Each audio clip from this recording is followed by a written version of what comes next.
A cult, a relatively small group of people having religious beliefs or practices regarded by others as strange or sinister. Cults for the most part are mysterious and scary.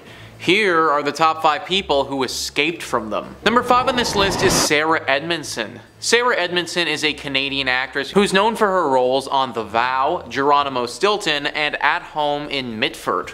She's also known for having been part of a cult. Listverse says, Sarah Edmondson, a young actress, had been searching for a newfound purpose in her life when she boarded a cruise designed to explore spirituality. She did not know that it was a front for the infamous cult NXIVM, nor did she know that it would dictate the next 12 years of her life. During her time in the cult, she climbed the ladder into a position that gave her immense wealth. The power she found herself in was exciting, and it was not until she was inducted into the secret subgroup of the cult that it didn't feel like a positive experience. When she was branded with the letters of the founding members of the cult, she decided that she'd had enough. She became a whistleblower on the cult, drawing worldwide attention to the famous actors and actresses involved in the pyramid scheme and trafficking cult. Sarah Edmondson went on to write a book, Scarred, but it's a bit troubling.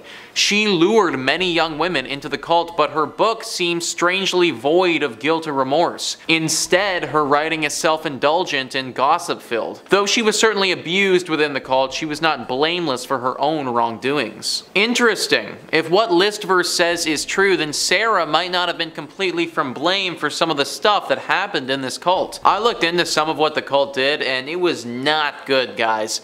This cult was rotten to the core. The founder, Keith Raniere, finally got his though. He was recently sentenced to 120 years in prison. Number 4 on this list is Briell Decker. Briell's story is one that is truly moving. Briell is a true hero. Not only did she escape the fundamentalist Church of Jesus Christ of Latter-day Saints cult, she established a refuge at the cult headquarters after the cult leader was arrested. FLDS, a polygamous cult, was led by Warren Jeffs. During his reign, he forced approximately 80 women and children into marriages. Briell, who was born into the FLDS, knew from a young age that she would be forced to marry the middle-aged man. When she turned 18, he prepared their wedding ceremony and she had no choice but to go along with it. Around this time, the FBI charged Jeffs for forcing an underage girl into marriage and later conducted a raid on the FLDS compound where they discovered just how many children Jeffs had forced into marriage. Jeffs was, of course, charged and sentenced to 20 years in prison. The $100 million FLDS fund, which was seized by the government, was partially given to Briell to buy Jeffs' mansion and turn it into a refuge for victims. Even though she went through some really horrible stuff, Decker's character remained intact. And now she's taken the experience that happened to her and turned it into a way to help all the others who were affected. Big shout out to Briell. Number 3 on this list is Anna Lebaron.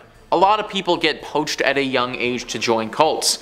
It's pretty easy to do that poaching if you can start from birth. Anna Lebaron's father, Ervil, was the leader of a cult that's been linked to over 20 murders. Her father had 13 wives and over 50 children between them all. Anna, in the book that she's written called The Polygamist's Daughter, details how she and the other children were made to feel isolated and were forced to work 12-hour workdays. Her father was wanted by the FBI for organizing the murders of over 10 people. He was eventually captured, but even after his capture, his followers continued to kill. He had made a master kill list and his devout troops were following it. Luckily, at the age of 13, Anna was able to escape with the help of her sister. She went on to go to college and live a relatively normal life, which is kind of crazy to think about considering how her existence started. Number 2 on this list is Clary Ashman. Clary, as many followers of cults are, was poached at a young age and just found herself involved in something that she never wanted to be a part of. Listverse says Claire Ashman grew up in the very traditional Catholic society of St. Pius X. When she left her family and started life outside the strictly Latin faith, she was confused and unsure of herself. In many ways, she was clueless and uneducated by her family. That explains why, when she turned 15, she was not aware that it was creepy for a 27-year-old man to show interest in her. Unfortunately, without healthy relationships for her to learn from,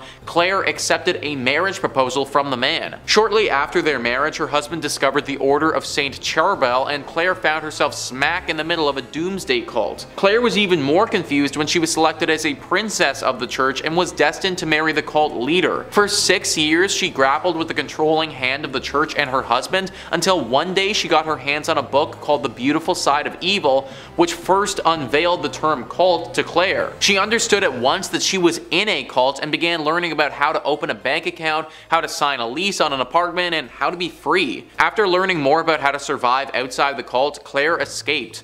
She now hopes her retelling of her experiences can help other women find a better life. Imagine getting married to this guy who basically groomed you from when you were 15 and then getting told that you're actually gonna get married off to some other dude.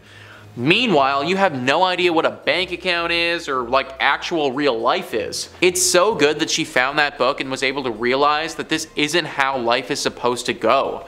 I can't imagine how bad things would have got if she had never found it. And finally, number 1 on this list is Rebecca Stott.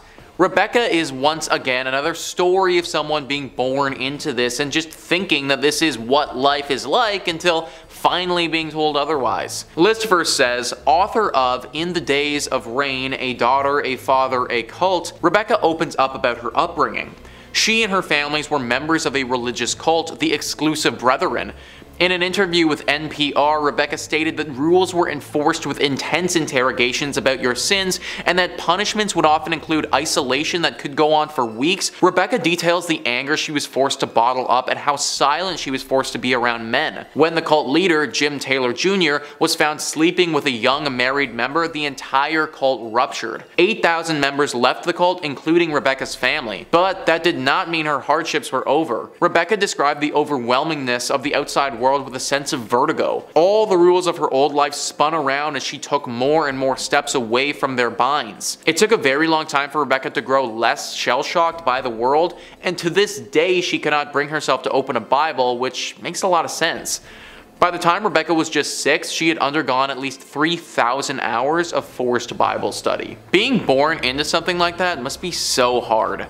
I imagine that she's dealt with feelings of inadequacy her whole life. Also, getting shoved inside an isolated room for time if you misbehaved is pretty whack, guys, and not something that anybody should want to be a part of. Very glad that Rebecca managed to make it out with her life still left to live. But there you have it, folks. That is our list of the top 5 people who escaped real-life cults. Please let me know in the comments down below what you thought about this list, and if you know any other people who escaped some real-life cults, I'd love to hear it. Also, please hit the like and subscribe button. Thanks so much for watching. I've been your host, Nicholas Playlog, and I'll catch you next time.